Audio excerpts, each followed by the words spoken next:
প্রাতিষ্ঠানিক অপ্রাতিষ্ঠানিক নির্বিশেষে বাংলাদেশের সকল শ্রমিকদের জন্য সর্বজনীন রেশনিং ব্যবস্থা চালু করতে হবে।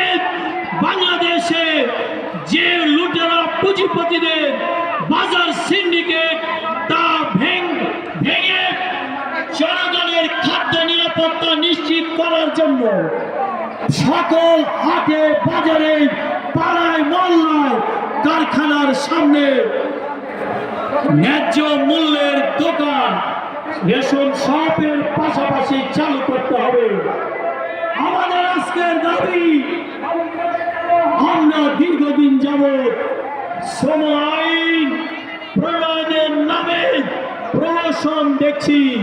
মালিকদের শর্ত মেনে বারবার শোষণের এবং শ্রমিকদের নির্যাতনের হাতিয়ার হিসেবে শ্রম আইন শ্রম বিধিমালা করা হয়েছে।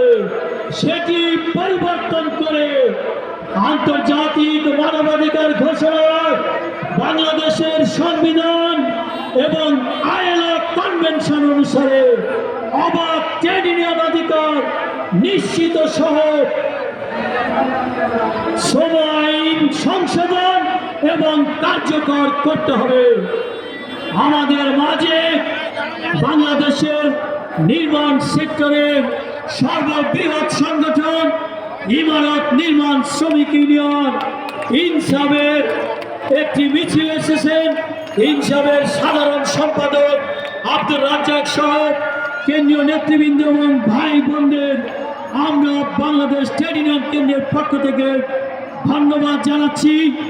সংগ্রামী বন্ধুরা, আমি আমার কথা বেশি বাড়াতে চাই না, আমরা তাই বলতে চাই, আমরা দেখছি বাংলাদেশে শ্রমিকদের অর্থনৈতিক আন্দোলন, রুটি রুজির আন্দোলন এবং শ্রমিক শ্রেণীর মুক্তির সংগ্রামকে ব্যাহত করার জন্য সাম্রাজ্যবাদ, মৌলবাদ এবং এই লুটেরা পুঁজিপতিরা আজকে এমন সিন্ডিকেট তৈরি করেছে ট্রেড ইউনিয়নের নামে।